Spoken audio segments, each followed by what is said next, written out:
Hello and welcome. आप तमाम लोगों का स्वागत है WS स्टडी पॉइंट में। इस वीडियो में हम बात करेंगे कौटिल्य के सप्तांग सिद्धांत की। कौटिल्य ने अपनी पुस्तक अर्थशास्त्र में शासन के लिए 7 अंगों की बात करी है। शासन के लिए 7 अंग होने चाहिए। कौटिल्य बताते हैं कि स्वामी, आमत्य, जनपद, दुर्ग, कोष, दंड और मित्र, इन सभी को हम विस्तार में जानने की कोशिश करेंगे कि आखिर इन सब का मतलब क्या होता है।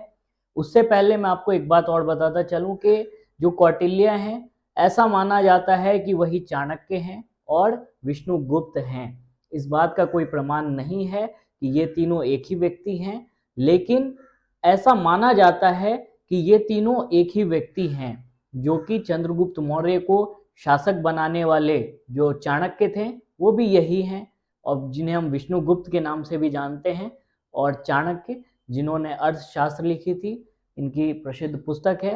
तो आइए हम लोग इसकी शुरुआत करते हैं, वीडियो को शुरू करते हैं और जानने की कोशिश करते हैं एक एक करके कि आखिर कौटिल्य के अनुसार सप्तांग सिद्धांत में क्या अर्थ है इनका। तो कौटिल्य जो अपनी पुस्तक अर्थशास्त्र में बताते हैं, स्वामी के बारे में वो पहले चर्चा करते हैं। पहले वो बात करते हैं स्वामी की। स्वामी को कैसा होना चाहिए? कौटिल्य के अनुसार स्वामी को दूरदर्शी होना चाहिए, आत्मसंयमी होना चाहिए, बौद्धिक गुणों वाला होना चाहिए, युद्ध कला में माहिर होना चाहिए।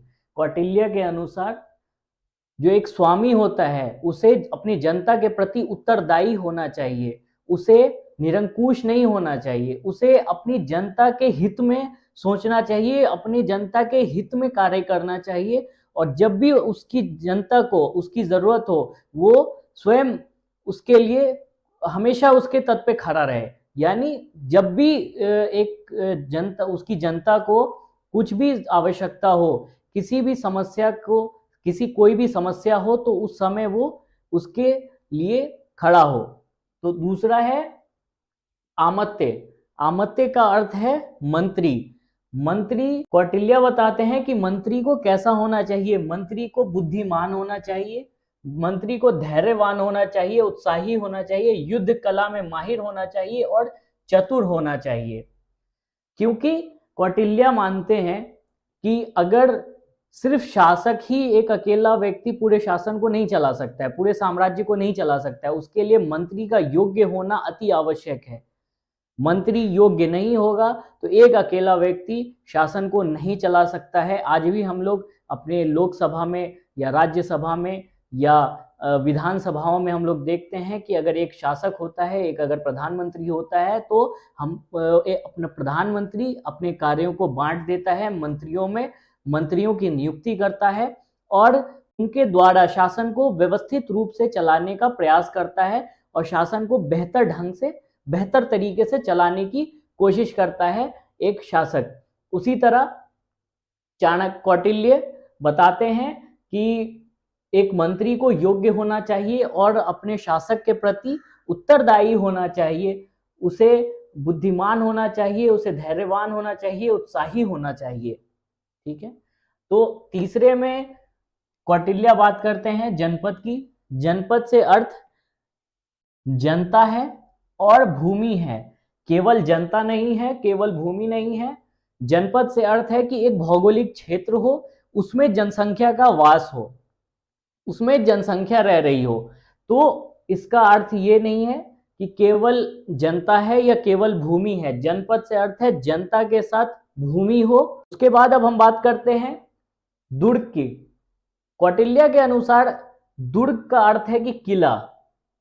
दुर्ग से उनका तात्पर्य है कि उस क्षेत्र में, उस भौगोलिक क्षेत्र में, जिस भौगोलिक क्षेत्र में वो शासक है, उसका शासन चल रहा है, उस क्षेत्र को किलेबंदी किया जाए, उस क्षेत्र में ऊंची ऊंची दीवारें दी जाए, उस क्षेत्र का घेराव करना चाहिए ताकि कोई बाह्य आक्रमण, कोई बाह्य शक्ति आक्रमण न कर सके।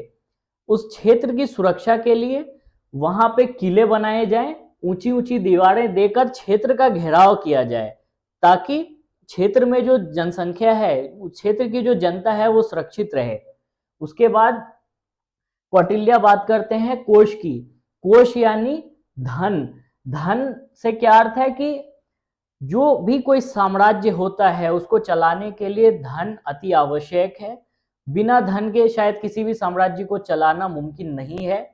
इसीलिए कौटिल्य बताते हैं कि उस क्षेत्र में उस शासक के अंदर एक कोषाध्यक्ष होना चाहिए, एक ऐसा मंत्री होना चाहिए जो धन को, सोना, चांदी, हीरा और नगद मूल्य होने चाहिए। जैसे कि जो भी मुद्रा है, प्रचलन में जो भी मुद्रा चल रही है, उसका भंडार कोषा विभाग में, कोष में होना चाहिए।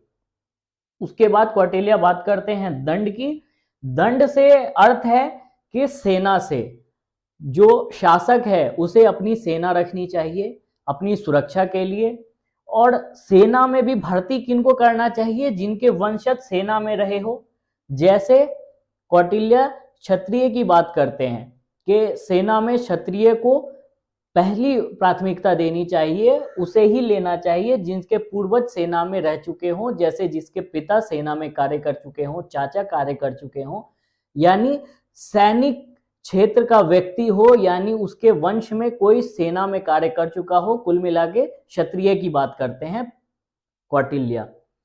उसके बाद कौटिल्य बात करते हैं मित्र की। मित्र उस क्षेत्र का होना चाहिए, क्योंकि उस क्षेत्र के विकास के लिए या युद्ध काल में, यानी किसी भी अन्य क्षेत्रों के साथ अगर युद्ध चल रहा हो, उस समय में जो मित्र है वो उसकी सहायता करेगा, या आपदा के समय, किसी भी प्राकृतिक आपदा के समय जो मित्र होगा वो उसकी सहायता करेगा। मित्र होना और मित्र को बना के रखना, कौटिल्य बताते हैं कि अपने पड़ोसी क्षेत्र में जो भी शासक हैं, पड़ोसियों को अपना मित्र बना के रखो, उनसे शत्रुता न रखो, उससे दुश्मनी नहीं रखो। इसके साथ ही वो बताते हैं कि जिस शासक का मित्र लालची हो, निकम्मा हो और कायर हो, उस क्षेत्र का विनाश निश्चित है या तय है। मित्र अच्छा हो तो उस क्षेत्र का विकास में उसकी सहायता कर सकती है, उस क्षेत्र के विकास में सहायता कर सकती है, युद्ध काल में, आपदा के समय या संकट के समय सहायता कर सकती है।